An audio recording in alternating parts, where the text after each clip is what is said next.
Muy buenas tardes, bienvenidos, bienvenidas a esta edición de hoy de Sobre la Mesa. Hoy martes lluvioso, martes 3 de febrero del 2026, de que voy a estar conversando, dialogando con ustedes durante las próximas 2 horas. Obviamente mucha lluvia, hablaremos un poquito de lo que está sucediendo, mucha gente sin luz, mucha gente sin agua. Lo del agua no tiene nada que ver con la lluvia.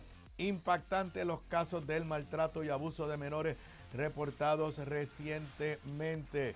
Jefes de agencia del gobierno de Jennifer González tienen postura encontrada sobre el proyecto de los vehículos todoterrenos presentado por la propia gobernadora. Seguimos en espera de la Junta para saber si nos va a llegar el cheque del reintegrable, y explico un poquito la confusión de si eso es un cheque o no es un cheque. Hoy es martes, y si es martes, martes de energía con Ramón Luis Nieves. Revisaremos las noticias más recientes en el tema energético, el proceso de revisión tarifaria, por donde andan los pleitos presentados por el gobierno contra Luma, nueva generación que se acaba de aprobar, diversos temas como todos los martes. Y a nivel federal, Trump impulsa peligrosa idea de nacionalizar o federalizar las elecciones. Les explico lo que eso significa, y es otra de esas medidas contra la propia Constitución impulsada por el presidente Donald Trump. Esos son algunos de los temas que voy a estar discutiendo con ustedes en la tarde de hoy en Sobre la Mesa, que comienza ahora. Un líder cuya voz conecta historia y actualidad. Su visión clara y experiencia única dan luz a los temas que moldean nuestra nación. Aníbal Acevedo Vilá está en Radio Isla 1320. Esto es Sobre la Mesa. Nuevamente bienvenidos, bienvenida a esta edición de hoy de Sobre la Mesa, martes 3 de febrero. Les aclaro por si acaso que la edición de hoy estuvo grabada más temprano, hoy mismo. Hoy martes estoy grabando comenzando a grabar cerca, poquito pasado el mediodía. Lo aclaro porque pueden ocurrir noticias durante la tarde, y pues cuando ustedes me escuchen no he tenido el beneficio de esos desarrollos, especialmente en el tema del cheque que supuestamente vamos a recibir todos durante el verano. Se espera por ahí algunos desarrollos, así que estén claros que estoy grabando cerca del mediodía de hoy martes. Mucha lluvia ayer todo el día, toda la noche. Hay avisos de fuertes marejadas. A esta hora ya se cancelaron los viajes del ferry hacia Vieques. No estoy claro hacia Culebra, pero por lo menos vi en el periódico El Vocero que se habían cancelado hacia Vieques. En promedio, cada vez que entro a la página de Luma, hay entre 40,000, 50,000 abonados sin energía eléctrica. Muchos de esos en el área de San Juan, lo que quiere decir que es muy posible que estén sin agua y sin energía eléctrica. Sobre la crisis en Carraízo, esta mañana estuvo aquí en Pegados en la Mañana el director ejecutivo, o presidente es el título que tiene, de la Autoridad de Acueductos y Alcantarillado. Me parece que estuvo muy claro, muy articulado, pero aquí hay un punto. ¿Recuerdan la avería que hubo con el supertubo hace, ya no recuerdo, creo que fue el verano pasado? En aquella ocasión le echaron la culpa a Luma y nos dijeron que se le iba a cobrar a Luma por los daños y la reparación.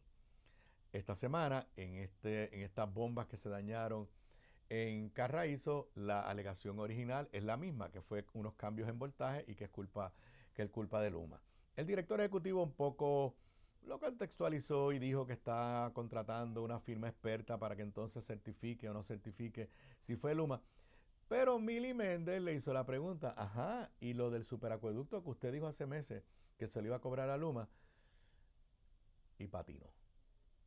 Al final del día, que nos enteramos que no le han facturado nada a Luma, que no ha habido una reclamación formal a Luma por la avería del superacueducto que dejó sin agua y que otra crisis de agua.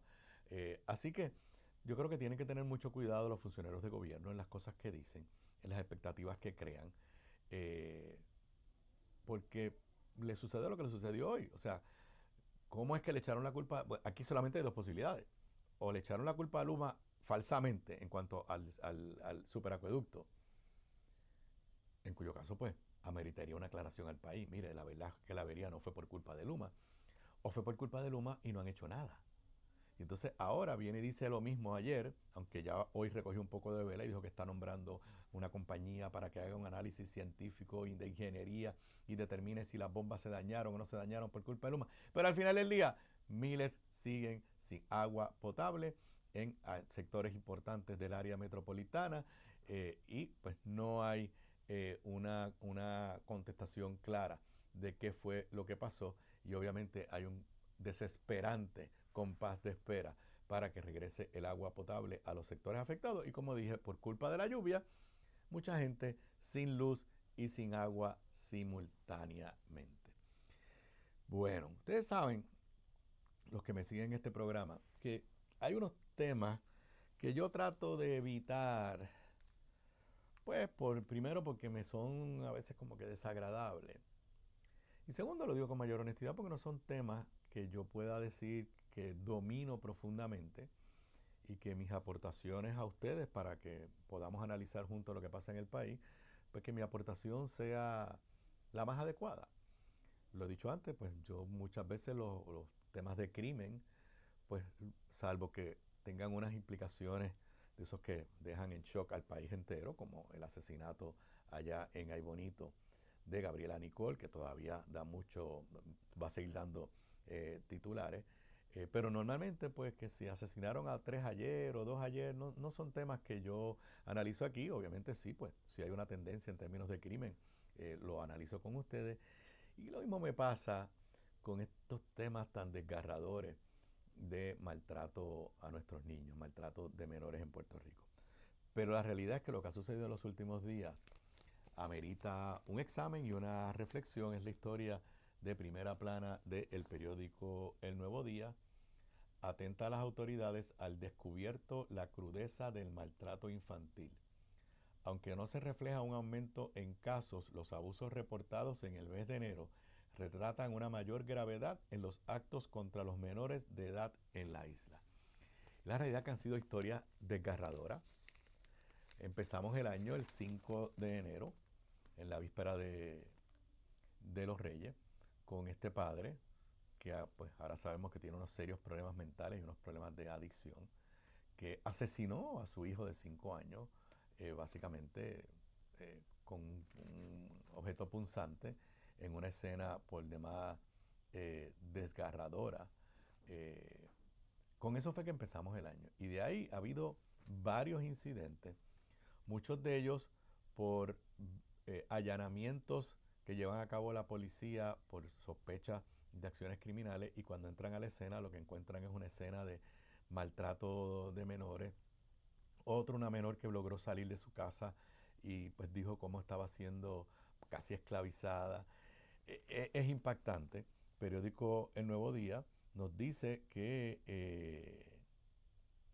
en este mes de enero que terminó recientemente, el Departamento de la Familia tuvo que remover 26 menores de sus hogares por situaciones extremas de maltrato y hay 1.300 referidos, aunque las estadísticas no apuntan a un aumento en los casos. Lo dramático de las circunstancias es lo que llama a la conciencia. Aquí citan a el presidente de la Red de los Derechos de la Niñez y la Juventud, Marcos Santana, diciendo: el inicio de este año es el reflejo de la normalización de la violencia contra los niños y las niñas. Es la punta del iceberg de un problema que no se ha asumido con responsabilidad ni se le ha dado atención desde la raíz. Esto se puede prevenir. Como saben, entre jueves, esto fue horrible, entre jueves y viernes hubo 3 casos de maltrato. En el primero, 3 adolescentes que vivían en condiciones deplorables y fueron referidos por su escuela. Aquí la escuela actuó. Y esto es parte de las cosas que tenemos que empezar a enfatizar. Nuestras escuelas públicas y privadas, si de momento ven la ausencia de unos niños, tienen que tomar cartas en el asunto. O si ven físicamente los maestros, el personal de la escuela, las condiciones físicas de ropa sucia o muestras de golpes o lo que sea, hay que actuar, hay que actuar. En este primer caso fue la propia escuela la que lo reporta y eso es loable, eso es lo que tiene que suceder. Pero ese mismo día, La policía encontró a esta adolescente de 17 años que alega que se escapó de su casa de Toa Baja y donde alegaba que su padre, su madrastra y 3 hermanastras básicamente la tenían en un régimen de esclavitud. Ya se radicaron cargos contra todos los 5 miembros de esa familia. Y entonces el viernes en Aguadilla se encontró causa contra una madre por 13 cargos, entre ellos maltrato, negligencia, sustancias controladas, amenaza y agresión contra sus 4 hijos entre 8 y 15 años, incluyendo 2 adolescentes que quedaron embarazadas, y la alegación de que la madre con adicción a droga utilizaba a las hijas y las ofrecía desde el punto de vista para actividades sexuales menores de edad a cambio de dinero y de droga. La pregunta que yo me hago,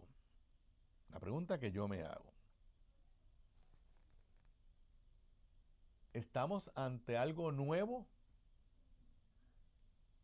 ¿O esto siempre había existido y sin embargo mirábamos para el otro lado y ahora se están tomando unas medidas de denuncia y de mayor atención al problema? Yo no tengo la respuesta. No tengo la respuesta. Pero creo que lograr que la escuela se active, lograr que la comunidad se active, que los parientes se activen, es fundamental. Es fundamental. Aquí se cita la idea que siempre se dice de declarar un estado de emergencia. Y yo pues no sé, ya son tantos los estados de emergencia que se han presentado, aprobado en Puerto Rico. ¿Y cuál es el resultado? Y la exsecretaria del Departamento de la Familia, Cieny Rodríguez, es citada aquí en El Nuevo Día y creo que tiene toda la razón. Dijo, una declaración de emergencia tendría que venir acompañada de una asignación de fondos para programas sostenidos que tengan resultados. Y entonces uno de los temas recurrentes es la falta de personal y trabajadores sociales. Y aquí voy a hacer un paréntesis, porque la realidad es que vivimos en un país medio esquizofrénico. Todos los días escuchamos a que al gobierno le sobra dinero. Inclusive, vamos a hablar de ese tema hoy otra vez. Nos están proponiendo devolvernos 554 millones de dólares en un chequecito, que después le voy a explicar si es un cheque o no es un cheque. Bajo la teoría de que al gobierno le sobra dinero. Ayer analicé con ustedes cómo Puerto Rico, de todas las jurisdicciones de Estados Unidos, es la que menos invierte por estudiante en escuela pública. Y estamos hablando de una diferencia del doble. Estoy aquí de memoria. Puerto Rico llegaba lo máximo a cerca de $5,000 y el estado que menos asignaba por estudiante llegaba a cerca de $10,000. ¿De verdad nos sobra dinero? Y entonces aquí, cuando se habla de la falta de personal en el Departamento de la Familia, la secretaria del Departamento de la Familia, la señora Roy, dice, sin abundar en detalles, que tiene una meta de reclutamiento de 100 profesionales para cada clase durante este año fiscal. Ya hemos alcanzado sobre el 60% de ese reclutamiento. Si se implantara un plan articulado de prevención, no, eso es otra persona. Así que, ante estas crisis, ¿de verdad al gobierno le está sobrando dinero? ¿En educación? ¿En familia? Este es el caso del maltrato contra los menores. Sabemos que tenemos un problema serio de maltrato y abandono de nuestros adultos mayores. Ya el Senado, obviamente actuando ante las primeras planas, leo aquí de la edición digital del periódico El Vocero. Senado cita reunión urgente por aumento de menores en condiciones infrahumanas. La vicepresidenta Marisita Jiménez citó a una reunión de emergencia a los secretarios de los departamentos de Educación, Eliezer Ramos, Familia, Susan Roy, Justicia, Lourdes Gómez y Vivienda, Kiari Pérez. Esto será este jueves a las 5 de febrero a las 9 de la mañana y también va a estar citando a la administradora de la Administración de Servicios contra la Adicción, AMSCA, la doctora Catherine Oliver, y que haya representación de la policía de Puerto Rico. Muy bien, la realidad es que los casos que se están reportando le chocan la conciencia a cualquiera. Y lo que yo creo que con estos casos en específico, lo que se debe mirar es cuánto tiempo, primero, por cómo fue que esas familias llegaron a donde llegaron. Pero lo otro, desde por cuánto tiempo esos menores estuvieron sufriendo ese maltrato y por qué el sistema no se dio cuenta. Si son menores de edad, todos se supone que estén en las escuelas. Y se supone que estén en las escuelas, una de dos cosas debe haber pasado. Una, si faltaron, que se reportara. Dos, si estaban asistiendo, que de alguna forma pudieran los maestros, maestras, personal de la escuela darse cuenta de que algo estaba pasando con esos niños. Yo creo que eso es lo primero que se tiene que examinar en estos casos tan dramáticos. O sea, unas menores embarazadas. Y embarazadas por lo que se alega, porque su madre las estaba prostituyendo. ¿Cómo es posible que el entorno de esa familia, que la escuela, no se diera cuenta? Yo creo que ese es el primer paso o el primera autoevaluación que tenemos que darnos. ¿Qué pasó con esa familia? Pero también cómo nosotros por tanto tiempo se miró para el otro lado. ¿Estamos ante un aumento de maltrato de menores o es que ahora tenemos un poco de más conciencia y se reportan más casos? Yo no sé la respuesta. ¿Estamos ante tipos de maltrato más crueles o ese tipo de maltrato siempre había ocurrido y simplemente es que ahora tenemos una forma de identificarlo? Esas son las preguntas que nos tenemos que contestar para de verdad hacer unos esfuerzos de prevención. Pero es impactante. Y se me había olvidado, en 2 o 3 de estos casos los descubrimos porque la policía va por órdenes de allanamiento por crímenes. No es que fueron allí porque había una querella de maltrato de menores. Es que cuando van a una orden de allanamiento buscando armas, buscando narcóticos, entonces se encuentran estas escenas desgarradoras de las condiciones en que vivían esos menores.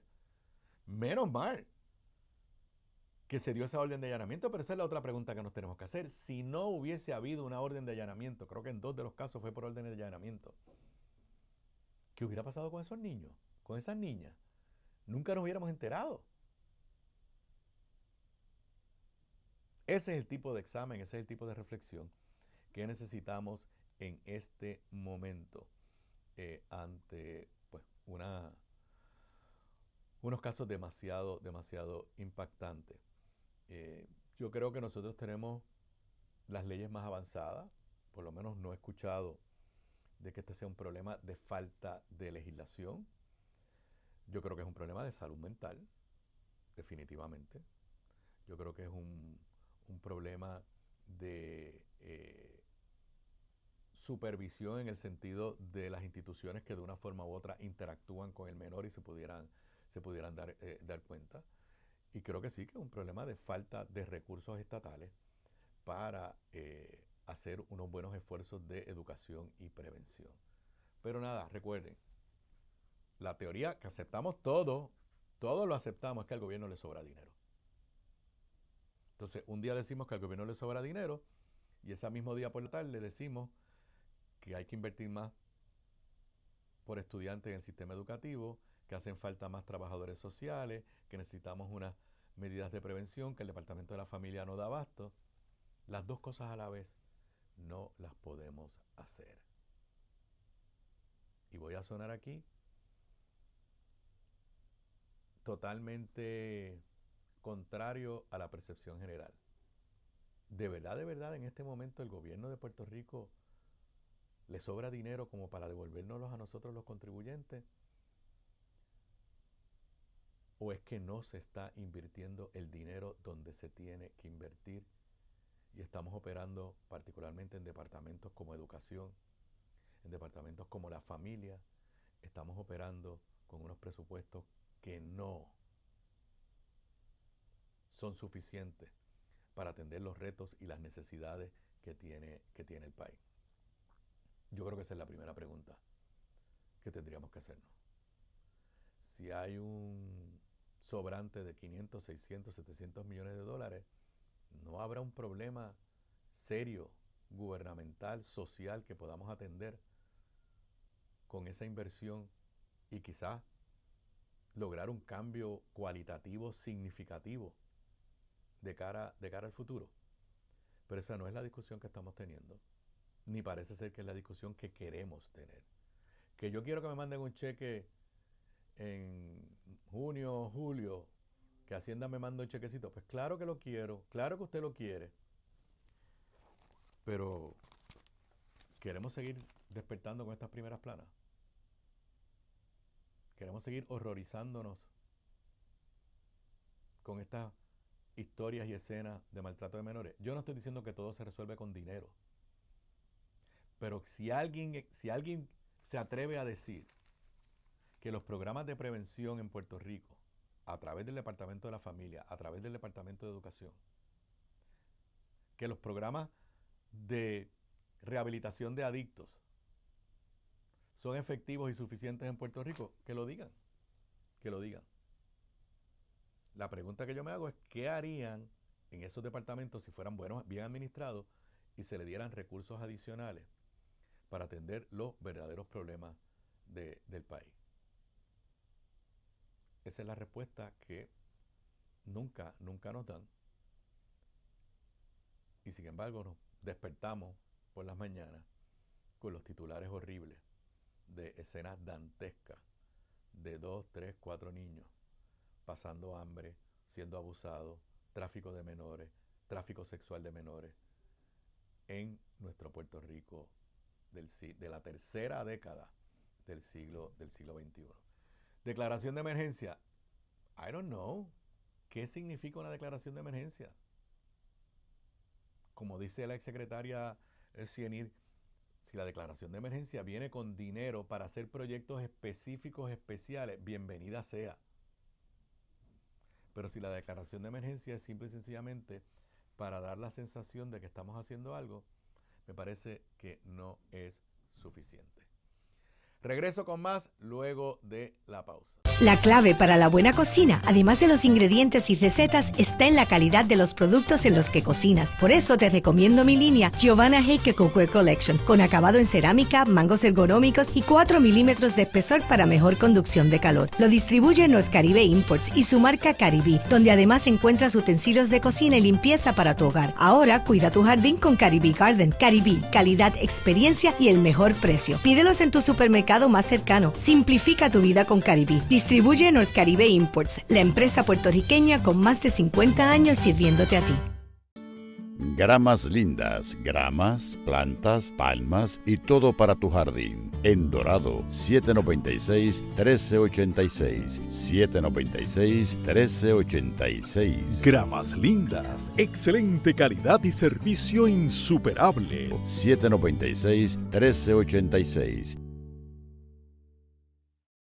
Bocados Divino, el lugar perfecto para almuerzo o cena. Menú internacional, especializados en los mejores guisos, cabrito al vino, rabo encendido y el mejor osobuco que puedes encontrar. Mariscos frescos del país, langosta de nuestras costas, amplia carta de vinos y jugos naturales, con la mejor localización, seguridad y amplio estacionamiento gratis. Bocados Divino, en el edificio del Colegio de Abogados en Miramar. Para reservaciones, llamar al 787-238-1530. Sigamos con más de Sobre la Mesa. Aquí de regreso a Sobre la Mesa, hoy martes lluvioso, martes 3 de febrero del 2025. Continúo en vivo como todos los días a través de toda la cadena de Radio Isla 1320. También nos puedes ver y escuchar gracias a la magia del internet en la página web de Radio Isla, radioisla.tv, a través de la aplicación móvil de esta emisora. Ahí hay una parte de una aplicación de audio solamente y otra de vídeo y audio. Nos ves en vivo a través de radioisla.tv, en YouTube, en el canal de YouTube de esta emisora, en la página de Facebook de Radio Isla, y también nos puedes ver simultáneamente la misma transmisión en la página de Facebook de este servidor, facebook.com/acevedovila.net. Bueno, la realidad es que los que me han escuchado me siguen en este programa. La gobernadora Jennifer González tiene un serio problema de, no ni tan siquiera de ejecución, que lo tiene.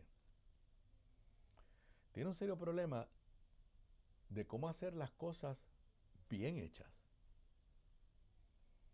Ustedes recordarán que en la campaña la gobernadora anunció una medida populista que iba a permitir que todos estos vehículos, los Can-Am y todos estos vehículos que le llaman todoterreno, pues darles licencia y tablilla, o sea, darles tablilla que pudieran transitar por nuestras carreteras.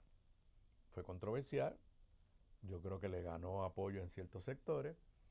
Luego de eso, controversia el año pasado 2025, creó un comité, de esos muchos comités que ha creado la gobernadora, incluyó al Rey Charlie en ese comité, lo cual generó controversia, porque el Rey Charlie había sido, se declaró culpable por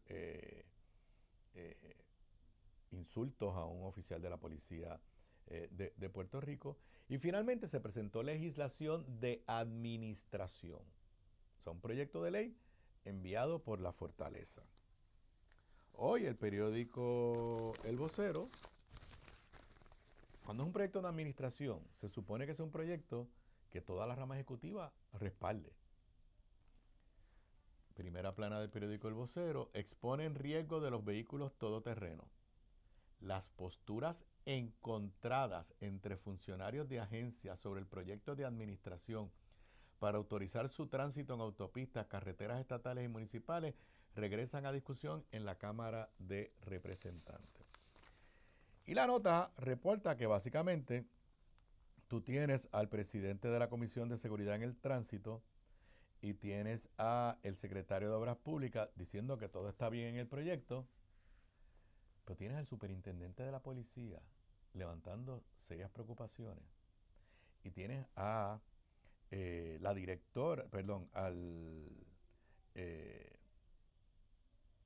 la comisionada de seguro, a la comisionada de seguro levantando serias preocupaciones, al igual que en el pasado lo hizo el director de ACA, jefe de agencia.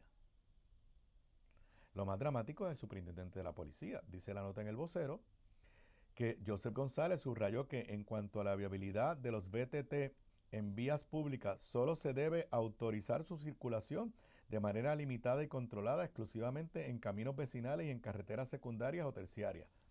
Contrario a lo que dice el proyecto de ley, que le permitiría al secretario de Obras Públicas decidir que transiten en cualquier carretera. Este es el superintendente de la policía.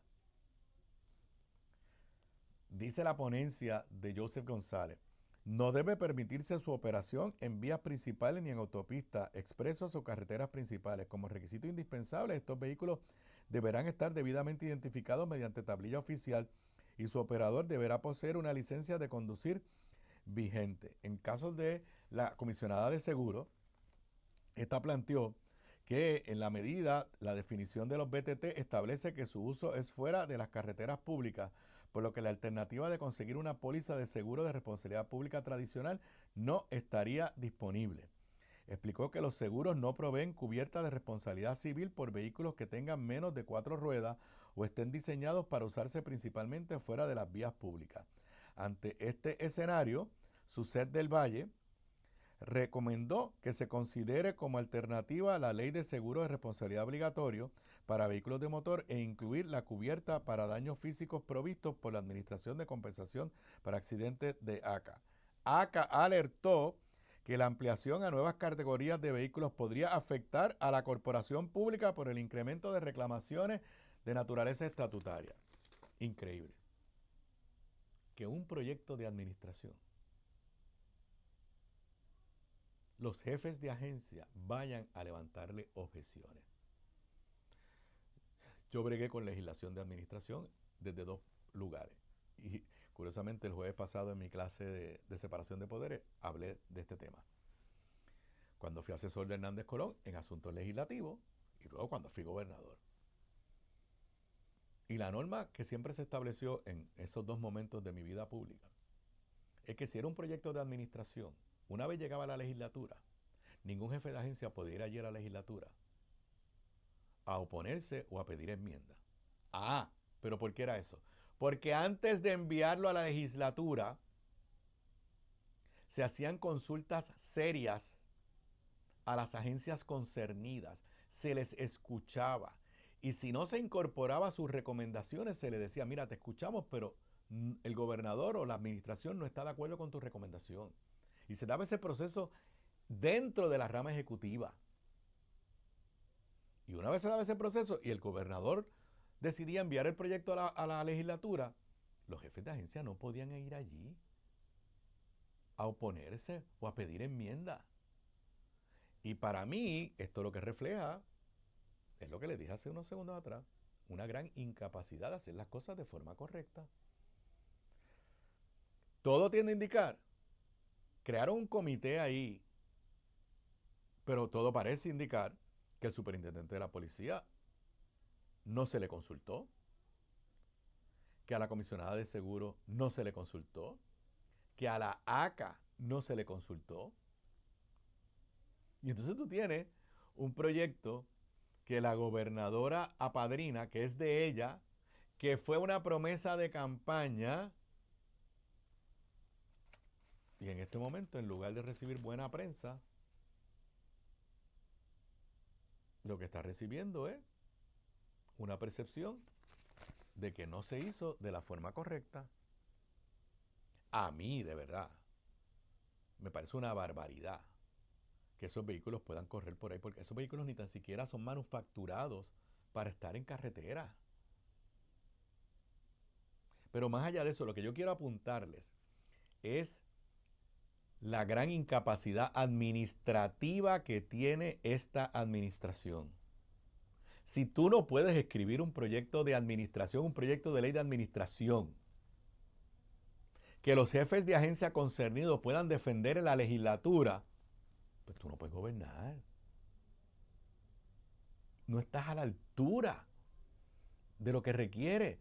Porque no es lo mismo ser un legislador que presenta el proyecto de ley que le dé la gana y después va a vistas públicas para que le den los comentarios. No, cuando se presenta un proyecto de administración, se supone que eso represente no solamente la postura del gobernador o gobernadora, sino de toda la rama ejecutiva.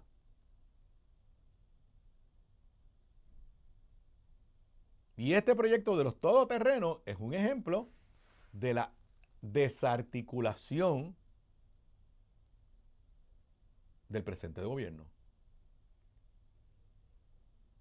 A mí me da la sensación de que simple y sencillamente hicieron una promesa de campaña, tenían que enviar algo a la legislatura y han enviado algo sin que se consideren todas las consecuencias. Y obviamente estamos hablando, o sea, en Puerto Rico, para tú tener un vehículo de motor, tú transitar en las carreteras, tienes que pagar el seguro de ACA. Y el seguro de ACA, como dice la palabra, es un seguro, pero es a base de riesgo y no es lo mismo guiar el carro que ustedes y yo guiamos y estar en las carreteras estatales o en las carreteras municipales, porque acá te cubren todas. A usted estar guiando uno de esos vehículos que aquí tiene el efecto, aumenta los riesgos en las carreteras. Y por eso la comisionada de seguro y la directora de ACA levantan sus preocupaciones. La pregunta que yo creo que la prensa debe hacerle a esos secretarios y jefes de gabinete de gobierno, comisionada de seguro, directora de ACA, al superintendente de la policía, es si ellos los consultaron antes, si ellos vieron el proyecto de ley antes, si ellos le dieron la oportunidad de internamente, en la rama ejecutiva, en la fortaleza. Porque, repito, yo dirigí, cuando era bien joven, la Oficina de Asuntos Legislativos de la Fortaleza de Hernández Colón. Y eso era lo que yo hacía. Yo, cuando enviaba un proyecto a nombre de Rafael Hernández Colón a la legislatura, yo sabía cuáles eran las posiciones de todos los jefes de agencia. Y todos los jefes de agencia sabían cuál era la posición del gobernador y había que defenderla. Y cuando fui gobernador, igual. Había que asegurarse, escuchar antes a los jefes de agencia para que el proyecto de verdad representara la voluntad y el deseo de todos. Y si usted en la rama ejecutiva no estaba muy de acuerdo, ¿sabes qué? Tenías tu oportunidad en la fortaleza. Una vez el proyecto se enviaba al Capitolio, ese es el proyecto del gobernador, en este caso de la gobernadora, y ningún jefe de agencia debería estar proponiendo enmiendas. Claro, le tengo que decir que en este caso, las preocupaciones que levantan los jefes de agencia y las enmiendas que proponen hacen mucho sentido, que quiere decir que el proyecto parece ser que está mal redactado. Regreso con más luego de la pausa. Sigamos con más de Sobre la Mesa. Aquí de regreso a Sobre la Mesa, hoy martes 3 de febrero del 2025. Bueno, todo el mundo lo que está en espera del chequecito que la gobernadora nos va a enviar con esa legislación que se aprobó de forma expedita ayer en la Cámara y en el Senado y que está pendiente de la firma de la gobernadora. Les recuerdo a los que me están escuchando desde el inicio del programa de hoy, que hoy la grabé hoy martes. Estoy grabando en este momento cerca ya de la 1 de la tarde. ¿Por qué hago esta aclaración? Porque precisamente sobre este tema del incentivo reintegrable o el reintegro reintegrable, como usted le quiera llamar, puede ser o deberían suceder cosas o pueden suceder cosas en las próximas horas. Así que si usted me está escuchando a las 5 de la tarde, pues sepa que si hay alguna noticia nueva a las 3, 4 de la tarde, pues ya yo había grabado. El proyecto se aprobó. Pero a esta fecha, a este momento que yo estoy con ustedes grabando, la Junta de Control Fiscal sigue en silencio total. Si usted quiere escuchar mi análisis de por qué yo creo que la Junta tiene serias dudas y por qué la gobernadora sabía que la Junta tenía serias dudas y Tomás Rivera Chatz sabía que la Junta de Control Fiscal tiene serias dudas, pero aún así actuaron quizás irresponsablemente generando falsas expectativas, busquen la edición de ayer. Pero desde el viernes, en la carta donde la Junta liquidó la reforma contributiva de la gobernadora, en casi el penúltimo párrafo, la Junta pone condiciones para este reintegro reintegrable, condiciones que no están en el proyecto de ley que aprobó la legislatura ayer. No solamente eso, hoy el secretario de Asuntos Públicos, que hay que reconocer que es una persona muy accesible a la prensa, le dijo a Noticel, a Melissa Cruz de Noticel, que él no sabe si se ha hablado con la Junta de Control Fiscal. Cito aquí expresiones de Juan Peña Payano. Dice, a preguntas de los medios sobre si la administración ha mantenido comunicación reciente con la Junta de Supervisión Fiscal, el funcionario indicó que, entre comillas, es algo que se comunicará en su momento, aclarando que dichas conversaciones se están gestionando junto al equipo fiscal del gobierno. Mire lo que dijo el portavoz de la gobernadora. Yo no estoy participando en esa reunión, así que nos podemos comprometer a que tan pronto sí se materializa la reunión, pues que se comunica debidamente. Es una conversación que tiene el director de AFAF, el Departamento de Hacienda, la Oficina de Gerencia y Presupuesto y la propia gobernadora. Sería una imprudencia decir si se habló o no, cuando es algo que no me consta. Ok.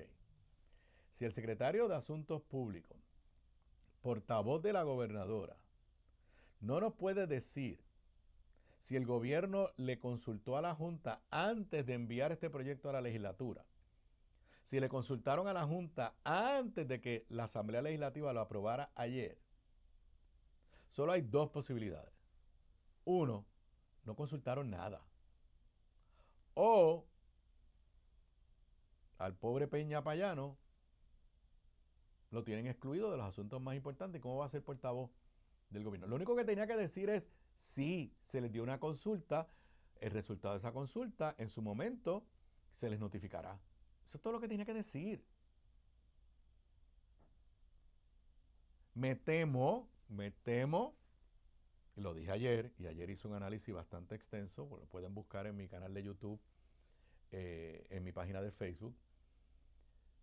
Yo me temo que aquí la gobernadora y los líderes legislativos están actuando para generar temporalmente noticias positivas, pero sin haber consultado previamente a la Junta. Y como les dije ayer, las señales claras que envió la Junta son que estaba dispuesto a aprobar un incentivo reintegrable, un reintegro reintegrable, como usted lo quiera llamar, pero no de 554 millones como propuso la gobernadora y aprobó la legislatura, de algo de menor cuantía.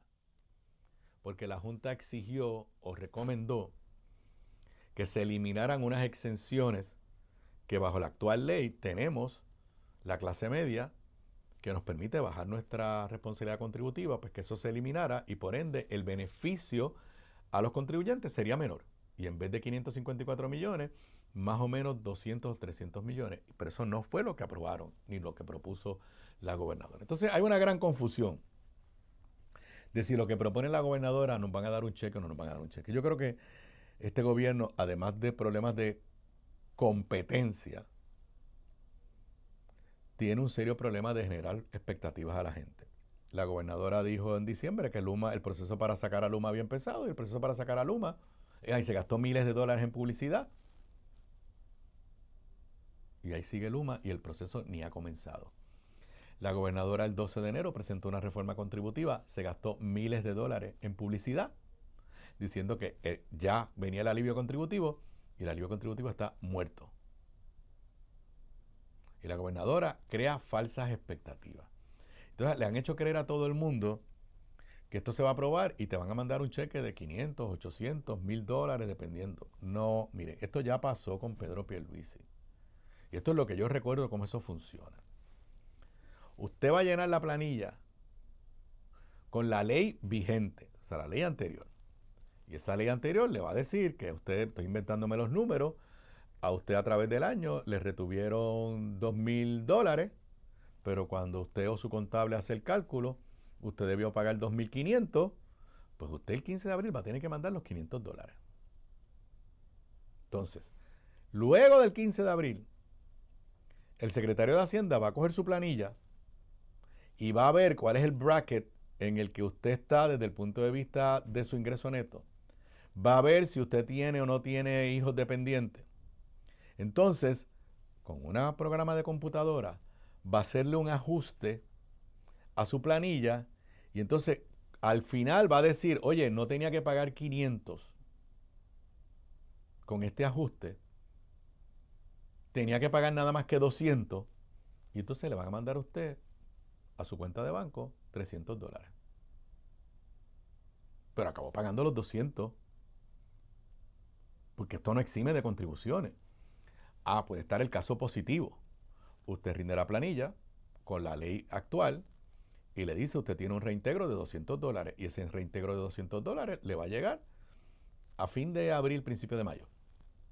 Luego de eso, el secretario de Hacienda, el departamento, hace el nuevo cálculo y concluye que en vez de un reintegro de 200, que ya usted lo recibió, usted tenía derecho este año a un reintegro de 1,000. Como ya le mandaron 200, le depositan 800. Así es que funciona. O sea, va a haber personas que aún con el reintegro van a tener que pagar. Lo que pasa es que van a haber pagado el 15 de abril, vuelvo y repito el número, pues tuvieron que mandar $1,000 el 15 de abril y después resulta que en vez de 1,000, nada más que tenían que mandar 800, pues le devuelven 200. No está mal. Todos nos beneficiaríamos si la Junta lo permite. Y lo que he criticado, voy a criticar, digo, ojalá la Junta lo apruebe. Aunque a los que me escucharon desde el principio, ¿no le parece un poco una contradicción? Que hay montones de servicios gubernamentales que no están en la calidad que se merece porque no tienen dinero, incluyendo el Departamento de la Familia y la atención a los problemas de maltrato de menores. Pero por otro lado, el gobierno está diciendo que sobra dinero. Pero eso es una contradicción con la que el gobierno quiere vivir. Lo que yo no puedo entender es que en la era de promesa, que sabemos que la Junta existe, te guste o no te guste, que aprobar una ley que conlleve gasto público tiene que someterse, para que sepa lo que dice promesa. Si la gobernadora firma eso hoy, la gobernadora, no me acuerdo si son 7 o 9 días, tiene 7 o 9 días para someterle la ley a la Junta con un análisis no es solamente un análisis de que hay un sobrante. Es un análisis de si esa ley cumple o no cumple con el plan fiscal.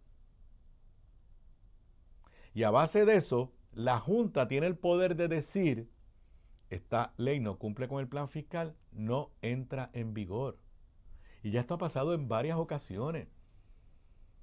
Y lo que a mí me cuesta trabajo entender es porque si la gobernadora sabe que eso es así, va a someter al país a esta incertidumbre de si llegan o no va a llegar el chequecito. Cuando lo que debió haber hecho es llamar a la Junta el viernes, después que le mandaron la cartita caliente, destruyéndole su propuesta de reforma contributiva, llamar a la Junta el viernes y decirle, mire Junta, aquí en el último párrafo, usted dice que coincide con nosotros que deberíamos dar algún alivio aunque sea por un año. ¿Qué fue lo que hizo Pierluisi? Cuando Pierluisi envió el proyecto para el reintegro reintegrable de Pierluisi y el incentivo reintegrable, el que nos dieron en el verano del 2024, cuando Pierluisi lo envió con el visto bueno de la Junta de Control Fiscal. Ahora el proyecto se aprobó, la gobernadora lo va a firmar hoy probablemente, pero no nos puede decir que el proyecto va a entrar en vigor, porque todavía no sabemos a esta hora que estoy grabando qué piensa la Junta de Control Fiscal. Regreso con Martes de Energía luego de la pausa. Abogado, político y músico. Ahora se sienta a la mesa para generar más electricidad que nadie. Ramón Luis Nieves está en Martes de Energía.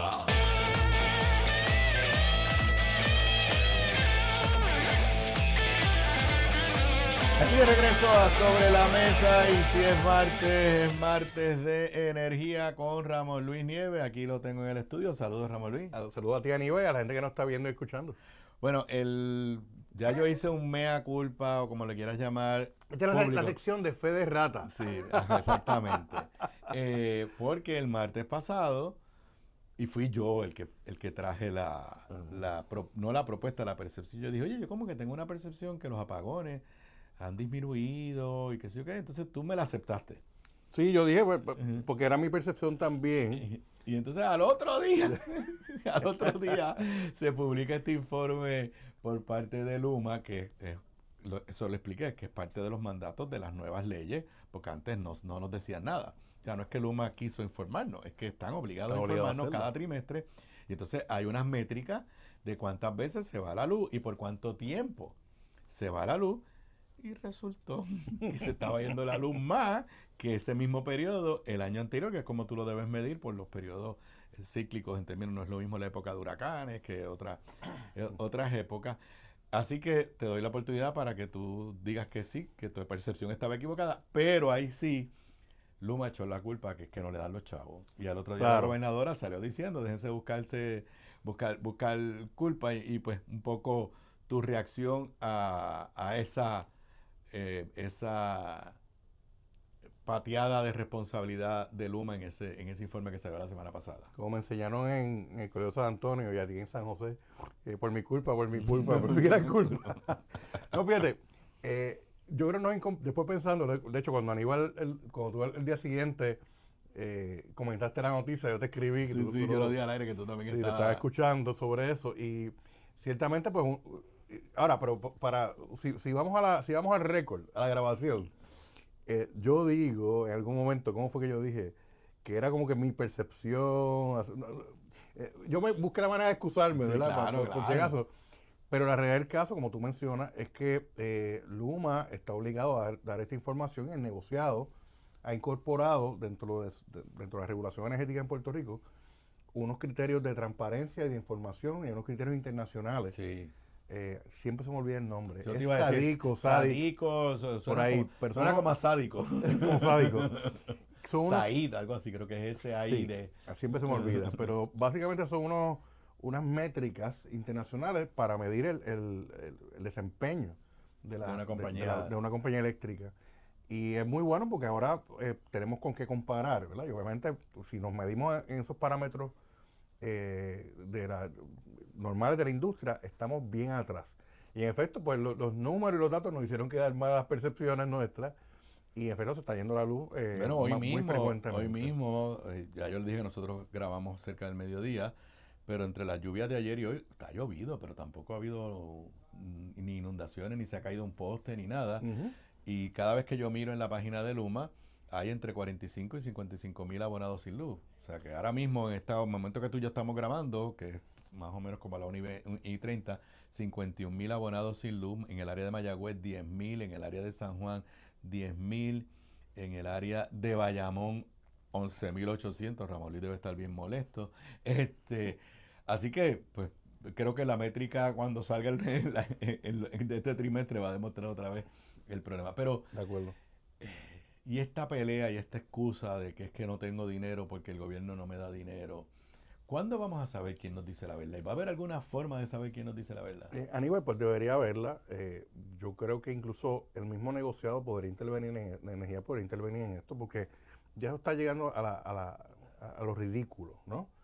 Esta disputa entre Luma y el gobierno lleva más de un año, donde Luma dice que el gobierno no le está asignando el dinero que tiene que asignarle, y el gobierno dice, te estoy asignando el dinero que te toca y hasta te he asignado de más. Pero no sabemos la verdad, y ahora todo lo que ocurra, Luma va a colar la coletilla. Es que estoy trabajando al pelo, ¿verdad? Al filo ahí, no tengo el dinero porque el gobierno no me lo da. Y eso realmente ya es algo insultante para el que se le va la luz. A uno se le va en su casa y es una inconveniencia y todo. Pero también hay que hablar de los negocios que dependen de esto, ¿verdad? Y que no tienen paneles, no tienen equipos solares o equipos o generadores para ayudarlos. Así que yo creo que me parece que podría ser una buena labor para el negociado.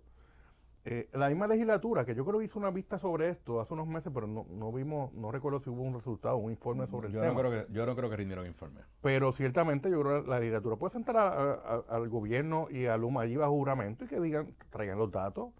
Pero ciertamente esta disputa hay que terminarla, hay que adjudicarla, porque realmente ya se percibe como una excusa, Aníbal. Y realmente es inaceptable para el pueblo. Bueno, en una noticia que rompe hoy de una resolución del negociado de energía, pero leo de la edición digital del periódico Metro, y ya pues antes de ir al aire tú y yo pues tratamos de entender lo que se trata. El titular es: aprueban 200 megavatios adicionales para reforzar generación eléctrica. El negociado aprobó el martes un contrato que permitirá añadir 200 megavatios al sistema, una determinación que eleva a 800 megavatios la capacidad autorizada. Entonces, cuando la clave está que dice, los 200 megavatios corresponden a capacidad de generación continua mediante unidades flotantes de generación que se ubicarán en el área de San Juan, según establece la determinación del negociado, en el contexto de la condición crítica que enfrenta el sistema eléctrico. A base de ese párrafo y unas averiguaciones que yo hice, pues parece que estamos hablando de aquella famosa licitación de generación de emergencia que era para el verano. Del año pasado. Uh-huh. Que ya medio habían adjudicado a una compañía con 400 o 600 megavatios, que creo que iba a estar por Aguirre, yo creo que iban a instalar, esos eran en tierra, unas turbinas.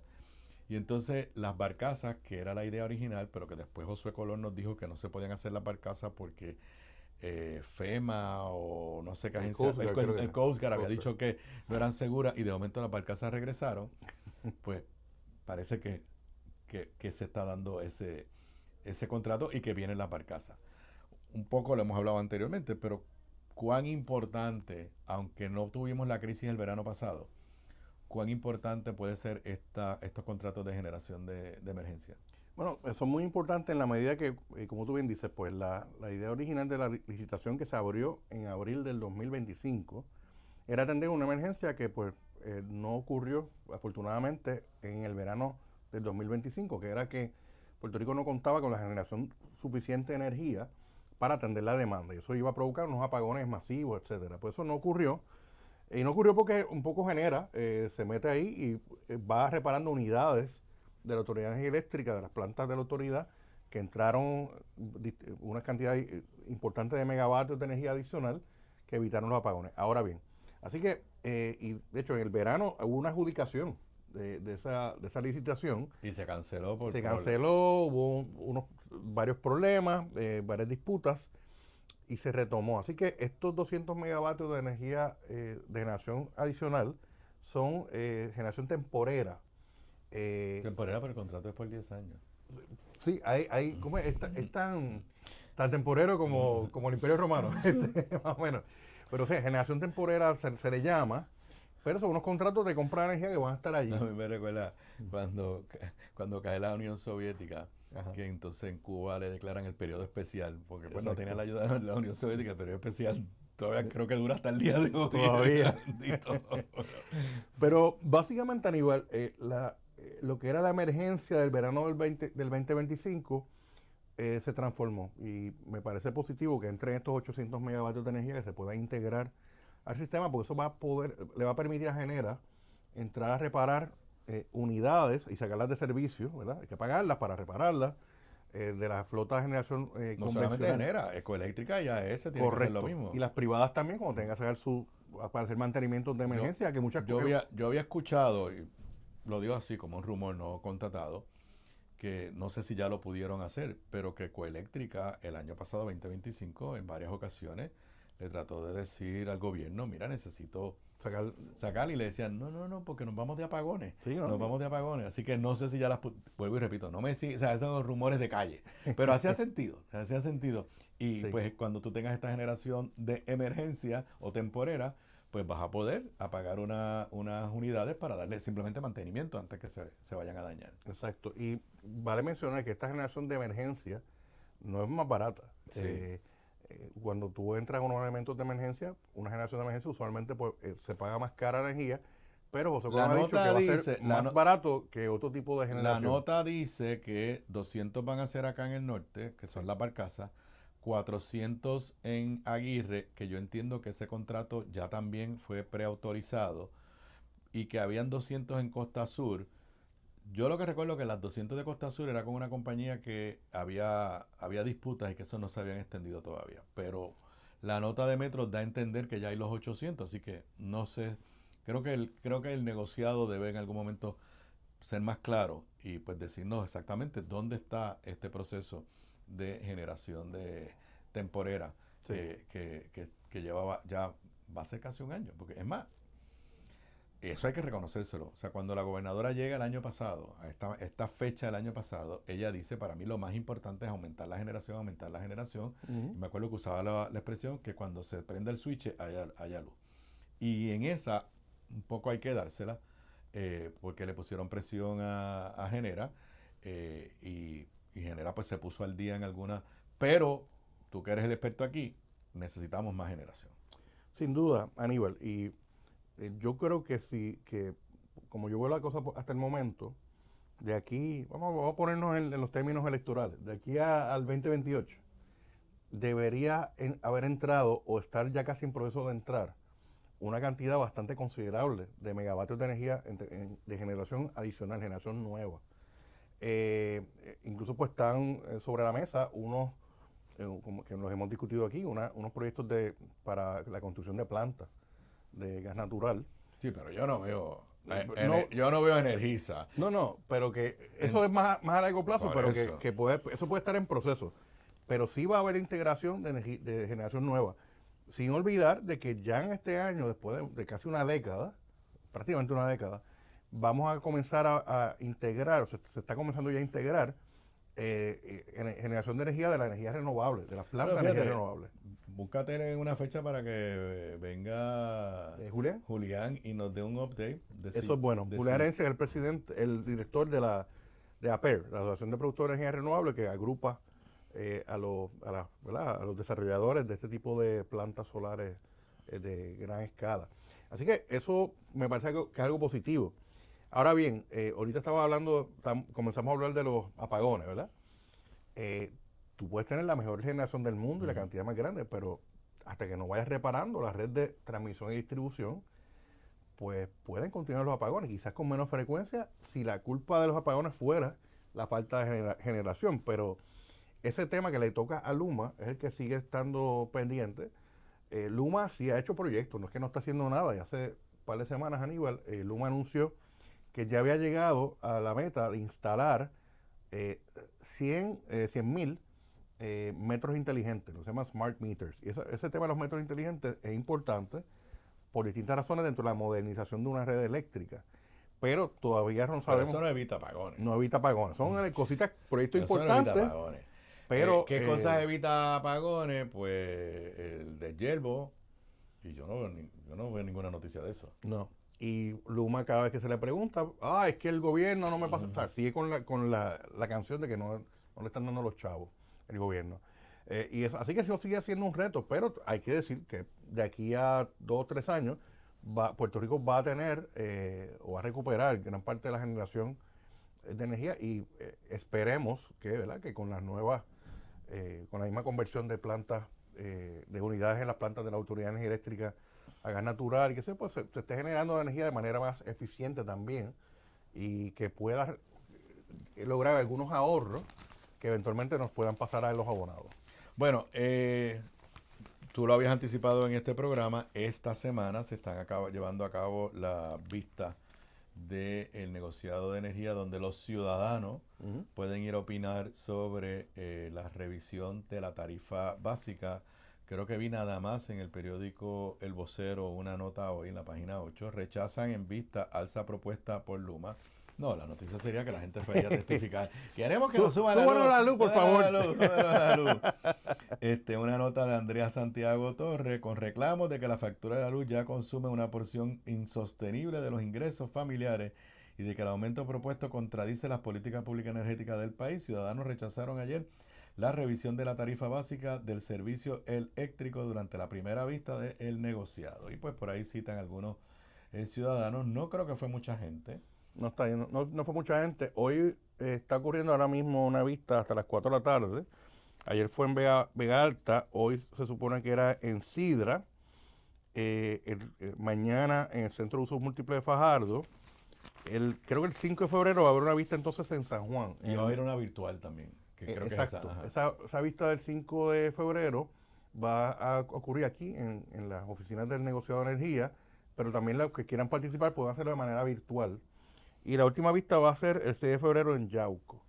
Así que esta semana, Aníbal, termina en la parte pública de comentarios públicos a la propuesta de revisión tarifaria. Para hacer un resumen sobre este tema, desde noviembre del 2025 hasta diciembre fue el periodo de vistas formales como tal de este proceso de revisión tarifaria que la propuso la revisión tarifaria, la propuesta de nuevas tarifas la propone Luma en el verano, el 3 de julio del 2025, y ahí entraron una serie de interventores que tuvieron derecho a presentar testimonio de sus peritos incluso. Ese proceso formal se culminó el 19 de diciembre del 2025. Ahora, entre enero y febrero, hay un periodo donde todas las partes y los interventores, incluyendo los interventores, se supone radiquen memorandos legales sobre 3 temas. Uno que se llama Revenue Requirement, que es los requisitos de los ingresos que debe tener la autoridad para operar. El tema de diseño de la tarifa, se llama Rate Design. Y un tercer tema que se llama asuntos legales, que tiene diversos asuntos legales ahí. Así que esos 3 memorandos de derecho tienen que ser radicados. ¿Y ahí va a radicar quién? Luma, Genera, todos los que interesen.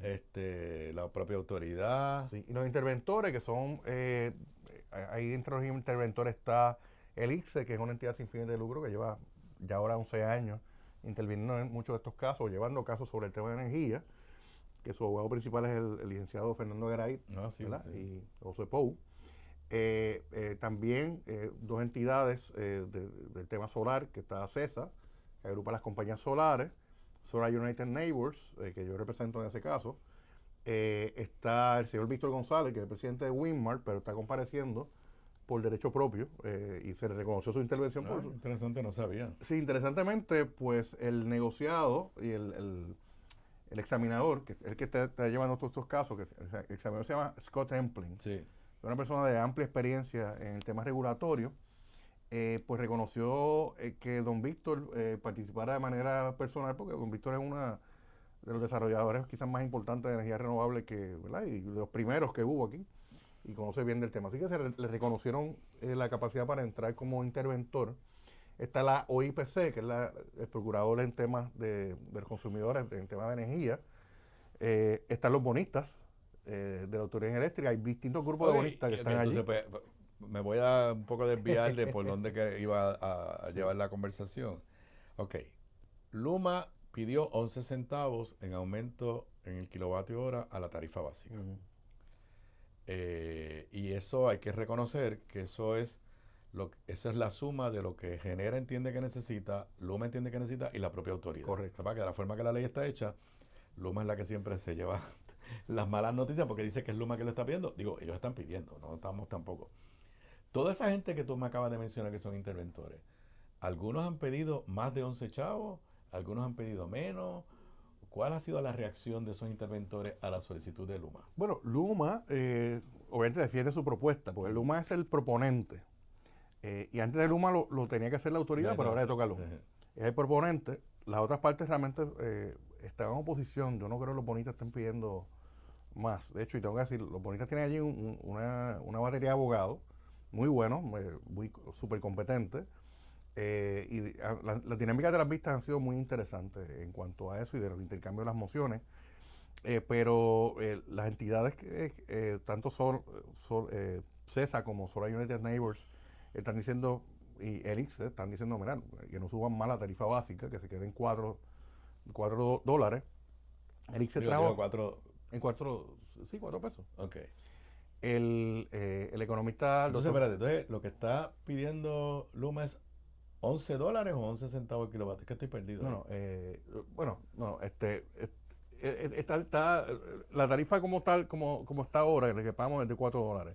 La petición de Luma duplica eso, o más que duplica lo que se pide, pero no es 11 tampoco.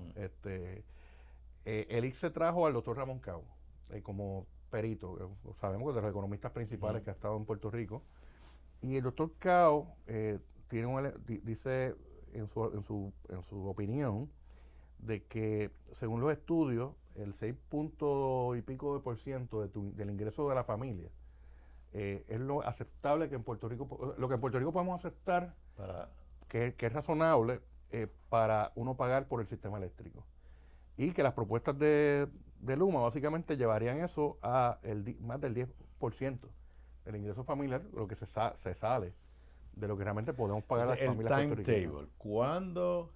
¿Cómo se llama? Scott Hempling. ¿Cuándo Hempling tiene que rendir su informe? Si te acuerdas. Muy bien. Ahora en febrero acaba el periodo de las mociones y el negociado va a tomar su determinación de la tarifa para que se convierta en la tarifa permanente. O sea, la misma tarifa provisional que estamos pagando desde septiembre, la decisión es si se convierte esa tarifa en permanente o si se convierte en una tarifa permanente que sea más baja de lo que estamos pagando, que ahí implicaría una devolución a los consumidores de todos estos meses o hasta más alta. Así que eso, el negociado supone que tome esa decisión a mediados de abril. O sea, para que entre en vigor el 1 de julio, es lo que había escuchado. Exacto, que entre este año ya. Así que estamos bastante cerca. Y si el negociado decide que sí, que nos tienen que aumentar en X la tarifa básica, ¿hay alguien que pueda apelar? ¿Alguien tiene standing para revisar eso? Sí, hay derecho de apelación. En eso, así que eso se podría alterar. Vamos a ver cómo ocurre en este caso, Aníbal, porque... ¿Y cuál es tu olfato? Bueno, ahí no quisiera opinar porque estoy representando a un cliente ahí, ¿verdad? Y obviamente la postura de mi cliente es que no se suba nada la tarifa básica. Pero no podría opinar sobre eso por ese tema, ¿verdad? Sí tengo que decir que esta es la primera revisión tarifaria que ocurre de esta manera con todo esto, esta participación, estos peritos, etcétera. La primera que ocurrió fue terminó en el 2016, pero ahí básicamente fue casi impuesto por la Comisión de Energía entonces, porque la autoridad estaba peleando y no había mucha colaboración. Recordemos, la Autoridad Eléctrica no quería que se creara la Comisión de Energía. Pero ya ahora el momento es distinto. Yo, de hecho, quiero comentar bien como comentario aparte, expresar como comentario aparte, que para el próximo proceso de revisión tarifaria, y lo he dicho antes aquí, Aníbal, esperaría que otras entidades que sean también representativas de los sectores productivos de Puerto Rico puedan participar directamente, porque ahora mismo no están. O sea, los grupos de empresarios, industriales, de los pequeños comerciantes, esa parte le falta su voz allí, realmente. Así que yo esperaría que para la próxima ronda, en 3 o 4 años, pues que saquen su budget para que participen en este proceso que es tan crucial para el desarrollo económico de Puerto Rico. Último tema. Creo me da la sensación de que febrero va a ser un mes de mucha acción jurídica o en los tribunales relacionada con este tema energético. Si mi memoria no me falla, la vista de apelación de la determinación de la jueza Taylor Swain de que el caso de DACO se devolvía a Puerto Rico, creo que hay vista o se presentan documentos en Boston este mes de febrero. Y es cierto. Sí. Porque eso se ha desaparecido la se nos discusión. olvidó eso. Pero sí se elevó a Boston, correcto. Se elevó a Boston Sí, y sí. yo creo que hay vista oral en febrero o es la fecha para entregar los escritos. Los últimos escritos. No recuerdo. Y entonces pues tenemos el proceso para anular el contrato de Luma, que son 2 demandas diferentes que presentó el propio gobierno de Puerto Rico y que están ante la jueza Taylor Swain para determinar si ella se queda o no se queda con el caso. Creo que ayer era la fecha límite para entregar unos escritos. Él vencía un término para someter unas mociones. Porque obviamente Luma hizo lo que se llama removal, que se llevó los casos al Tribunal Federal, pero está lo que se llama remand, ¿verdad? Donde el gobierno está pidiendo, lleva los casos, devuélvelos a los tribunales estatales. Así que ayer venció un término para uno de los escritos, pero hay otro término que está pendiente de la réplica de esos escritos. O sea, que probablemente... Va a ser febrero de abogados. Por eso, pero probablemente no tengamos una decisión en febrero tampoco. No. Es muy temprano, porque ahí pues se someten los escritos y ahí la jueza ¿Y qué tiene que peso decidir. tú crees que tendrá ante la jueza el hecho de que la Junta se puso aparentemente con un lenguaje fuerte de, número 1, quiero intervenir, y número 2, quiero que te quedes con el caso de los federales, y número 3, no deberías anular el contrato de Luma?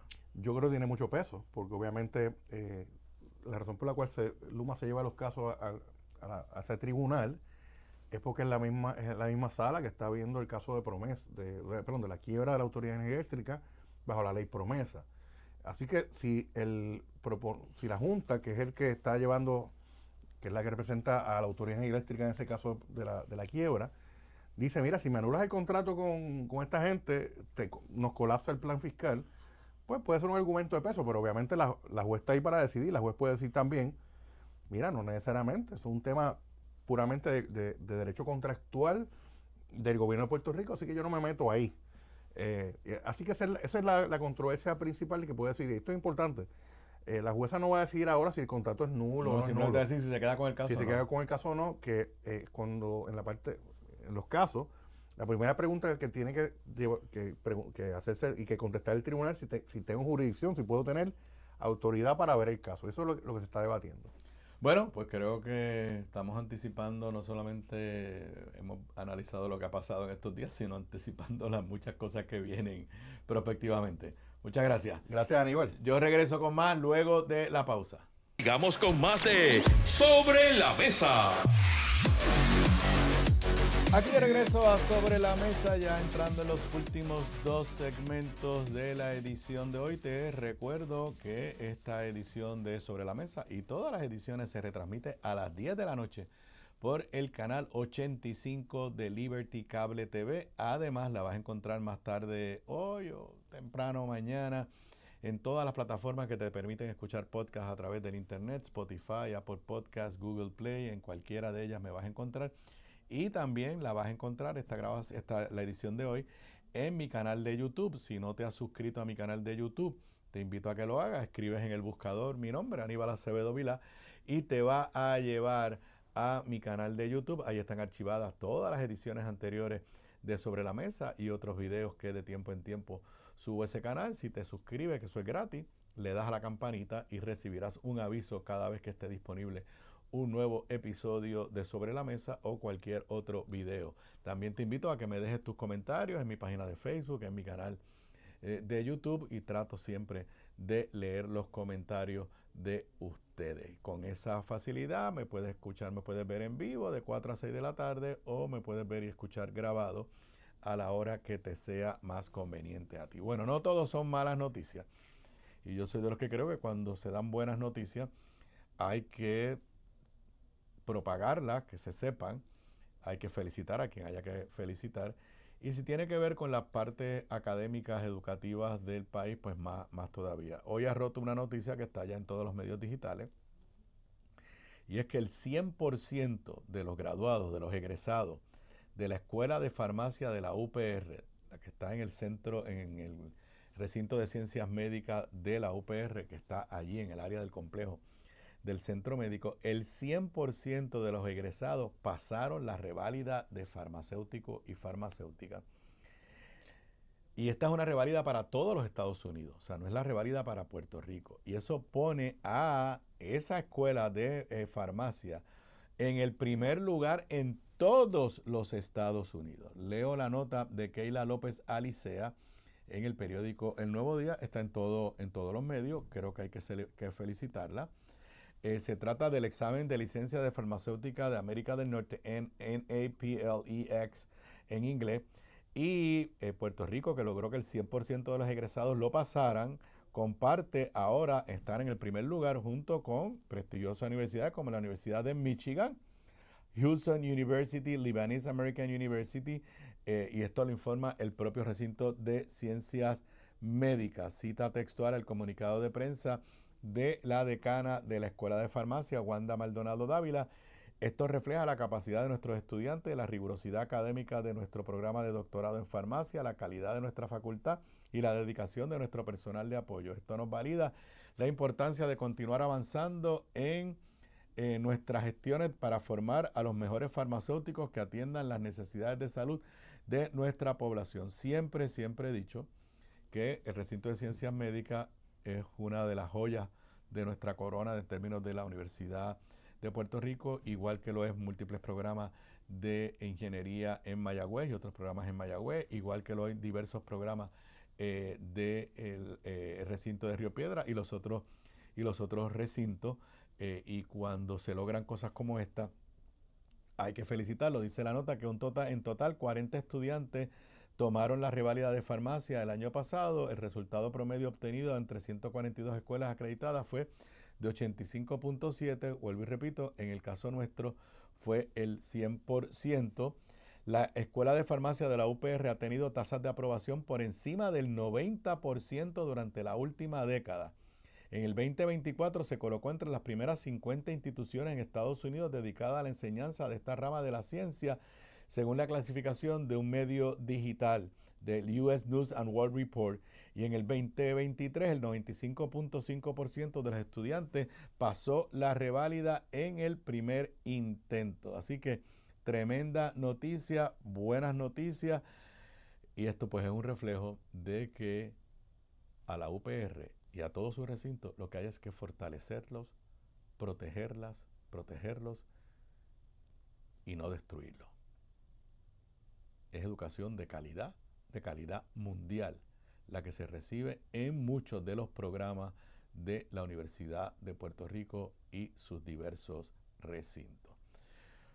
Bueno, todos sabemos que las políticas de Donald Trump son políticas expansionistas, guerristas, le cambió el nombre al Departamento de Defensa por el Departamento de Guerra, y que conllevan unos aumentos exagerados en el presupuesto de las Fuerzas Armadas, del Pentágono, y que en el caso de Puerto Rico, particularmente por la situación de Venezuela y un poco el Caribe, porque ya hay ciertas amenazas hacia Cuba, hemos visto un incremento, un aumento en la utilización de diferentes áreas o antiguas bases en Puerto Rico para operativos militares. Usted puede estar a favor o en contra de eso. Yo tengo mis sentimientos encontrados en cuanto a eso porque no comparto la visión y la política exterior de Donald Trump y esta actitud de Donald Trump de resolverlo todo a base de operativos militares. Yo no comparto esa visión. Ahora, lo que no quisiera que suceda es que nuestro gobierno y los futuros gobiernos vean en la militarización de Puerto Rico como una plataforma de desarrollo económico. Me parece que eso sería peligroso y desacertado. Peligroso no solamente por lo que significa la militarización per se, sino por la inestabilidad. Ok, ¿qué nos garantiza que estas políticas públicas de Donald Trump van a perdurar luego de noviembre de este año si los demócratas ganan el Congreso? O luego del 2028 si los demócratas recuperan la Casa Blanca. ¿Por qué hago todo este comentario? Porque comienzo a ver al gobierno de Jennifer González, que está desesperado por buenas noticias. Comienzo a verlos en la tentación de proyectar todo esto como un logro de esta administración y como uno de los fundamentos del desarrollo económico para Puerto Rico. Y creo que eso es un error. Hoy, el director de la Junta de Planificación, que yo creo que no ha abierto la boca para nada, Héctor Morales Martínez, durante esta administración, leo del periódico El Nuevo Día, edición digital, tenemos la presencia militar a largo plazo. Estiman que proyectos en las bases superarán 832 millones en inversión. Hoy, en una conferencia de prensa, el presidente de la Junta de Planificación, Héctor Morales Martínez, da a conocer un estudio que, repito, a mí lo que me proyecta es un intento de decir que la salvación económica de Puerto Rico en gran medida está en convertirse otra vez en una gigantesca base militar. Y yo no creo que eso es desarrollo económico. Dice que han hecho un análisis de las inversiones que está anunciando el Pentágono y que totalizan una inversión de 832.5 millones de dólares. Estamos hablando de iniciativas que van desde el reemplazo de la escuela de la unidad Raimi en Raimi, la construcción de talleres de ingeniería y mantenimiento en Camp Santiago en Salinas, mejoras a los sistemas de energía y agua en Rupert Road y Buchanan. Según los cálculos, para el año fiscal 2026-2027, la cantidad de empleados generados se estimó en 12.346 con salarios valorados en 254.6 millones de dólares. Pero cuando se le pregunta si esto pues, puede tener un carácter de desarrollo permanente, pues tiene que ser evasivo. Dice, estoy aquí buscando la nota, pues, perdonen, porque es una nota que salió recientemente. De acuerdo con el análisis de los 200.446 empleos proyectados, 5.876 serán en el área de servicios, 4.912 en construcción y 1.588 en otros. Obviamente esto es una inversión de one shot deal.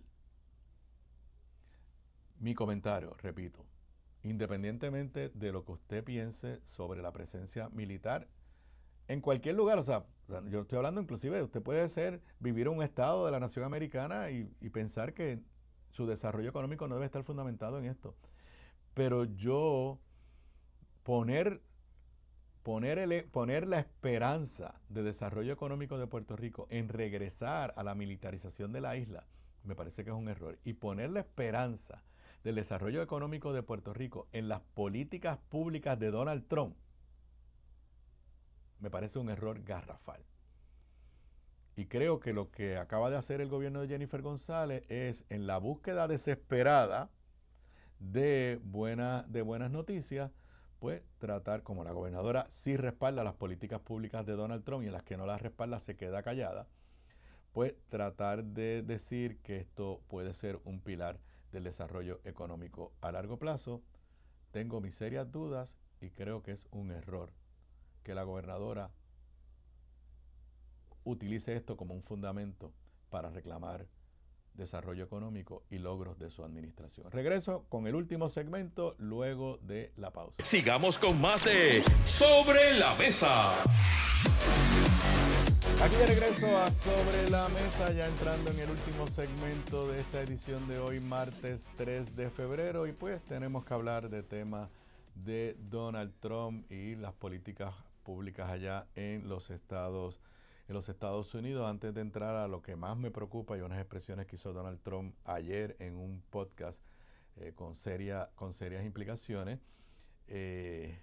Donald Trump, y este es un tema que creo que no había discutido en este programa, Donald Trump ha tomado por asalto, porque esa es la palabra, el Kennedy Center, que es una institución gubernamental, pero que se suponía que operara con autonomía en la capital federal, y es un centro de arte desde el punto de vista es un teatro.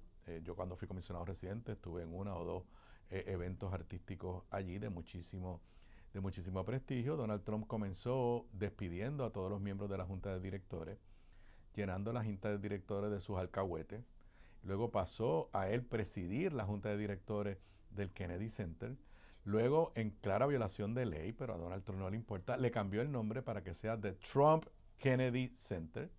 Eso a pesar de que hay una ley del Congreso que dice que quien le pone el nombre es el Congreso, esa por ley. Y eso a pesar de que la familia del expresidente Donald Trump repudiaron esa movida. El efecto de todo eso ha sido cancelaciones masivas de diferentes artistas, entidades artísticas que iban a tener espectáculos en el Kennedy Center. Y entonces, ayer o anteayer, pues Donald Trump hizo el anuncio de que va a estar cerrado el Kennedy Center por 2 años, dizque para reconstruirlo. Nada, otro ejemplo más de las barbaridades. Primero, estas actitudes de Donald Trump, que lo que le recuerda a uno es los emperadores que le ponían el nombre suyo a todas las obras. Trujillo, que le cambió el nombre a Santo Domingo como Ciudad Trujillo. Y esas son las actitudes de Donald Trump, pero allá él. Ahora, a lo que sí me preocupa. Donald Trump todavía insiste en la mentira de que él ganó las elecciones del 2020 y que se las robaron. Todavía insiste en eso. Inclusive, el FBI está haciendo unas investigaciones en unos counties del estado de Georgia, buscando papeletas del 2020, en una cosa inaudita. Pero ese es Donald Trump. Y Donald Trump está haciendo todo lo que está a su alcance para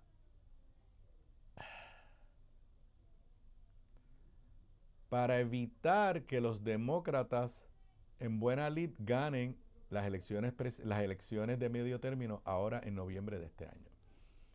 Lo hemos mencionado aquí, están ordenando redistribuciones electorales afuera de tiempo para quitarle escaños a los demócratas y asegurarse escaños para los republicanos. Eso ya lo hicieron en Texas. Pero las elecciones en Estados Unidos, igual que aquí en Puerto Rico, las llevan a cabo los gobiernos estatales. O sea, cómo se corren las elecciones en Georgia lo decide Georgia. Cómo se corren las elecciones en California lo decide en California. Por eso no son leyes uniformes. En unos sitios tú tienes voto adelantado, en otros sitios no tienes voto adelantado, en unos sitios tienes voto por correo de cierta forma, en otros lo deciden los estados. Y saben que eso está en la Constitución. La Constitución dice de que cómo se van a escoger los representantes, los congresistas y los senadores, lo decide cada estado. Claro, la Constitución dice la edad que tú tienes para ser senador y ser congresista y cuántos años es el término. Pero cómo se hace la elección, lo deciden los estados. Y Donald Trump ayer en un podcast ha lanzado la idea extremadamente peligrosa, porque no hay otra palabra, el periódico New York Times usa la palabra nacionalizar las elecciones. Yo la llamaría federalizar las elecciones, donde básicamente no solamente es que habla de nacionalizar, sino que se escojan los estados, curiosamente, estados demócratas. Así que aquí lo que hay es para mí, una clara intención y un peligroso movimiento de Donald Trump para tomar el control de las elecciones de noviembre de este año, que es el primer paso para robarse las elecciones. O sea, así de sencillo.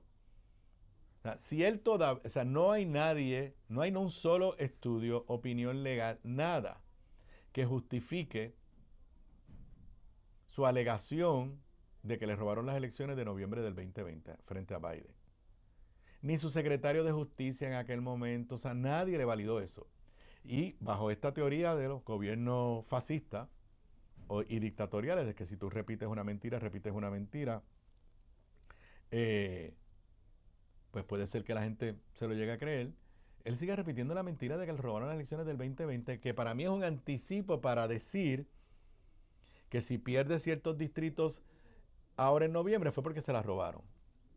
Dijo específicamente, leo en inglés, the Republicans should say, we want to take over. Los republicanos deberíamos decir, nosotros queremos asumir el control, take over. We should take over the voting in at least 15 places. The Republicans ought to nationalize the voting. Palabras de Donald Trump. Vuelvo y repito, es la Constitución la que dice que son los estados bajo leyes estatales los que establecen cómo se llevan a cabo las elecciones. Pero para Donald Trump, cualquier... Entonces, esto es que en la contradicción está porque la teoría tradicional del conservadurismo republicano era un gobierno federal pequeño que asumiera menos responsabilidades y menos intervención con los ciudadanos y que los estados hicieran las cosas.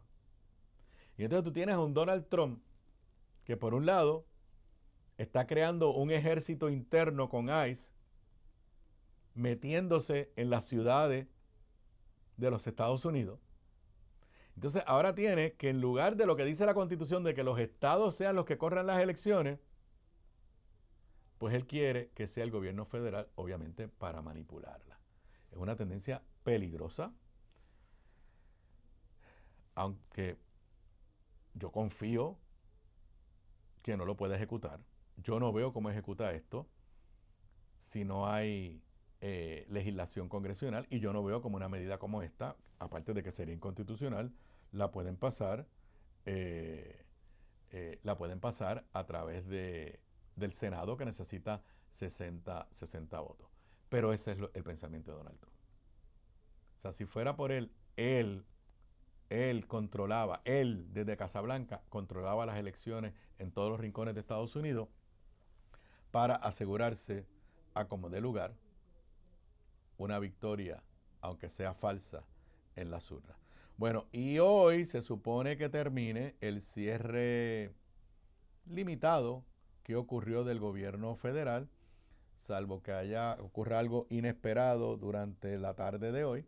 Finalmente aparecieron los votos de los republicanos en este acuerdo entre los senadores demócratas y Donald Trump, pero este es el inicio de la próxima gran batalla, porque el Departamento de Homeland Security, que es donde está ICE, se le ha extendido su presupuesto solamente por 10 días más. Y tienen 10 días para que se pongan de acuerdo. Y en esta yo confío en que los demócratas no cedan, no se rindan, no se arrodillen. La postura de los demócratas es que no va a haber dinero para Homeland Security a menos que la legislación diga claramente, estoy aquí lo que recuerdo, que los agentes de ICE no van a usar más las máscaras, que van a tener cámaras corporales. Ya ayer se anunció que sí, que se le va a poner, por lo menos en Michigan, cámaras corporales. Que no hayan estos operativos de arrestos indiscriminados simple y sencillamente porque tú me pareces medio trigueñito o tienes un acento en inglés raro, pues tú me pareces extranjero. Que los arrestos sean solamente con órdenes de arresto, como se supone que sea. Y otras medidas que están reclamando los demócratas. Esa es la próxima batalla. Esa es la próxima batalla. Si no hay acuerdo, Homeland Security no se queda sin dinero totalmente, pero por lo menos no recibe las asignaciones adicionales que se le quieren dar en este momento. Veremos a ver. Yo confío que los demócratas no cedan y que no le quede más remedio a Donald Trump que aceptar estas, a mi entender, limitadas reformas para de alguna forma detener lo que se está viviendo en las calles de Minneapolis y de otras ciudades de los Estados Unidos. Con eso yo me retiro por hoy. Ustedes y yo nos volvemos a ver mañana miércoles a eso de las 3:55, 4 de la tarde. Lo próximo aquí en Radio Isla 1320, Heredar en Paz con la licenciada Keila Díaz. Buenas tardes para todos y todas.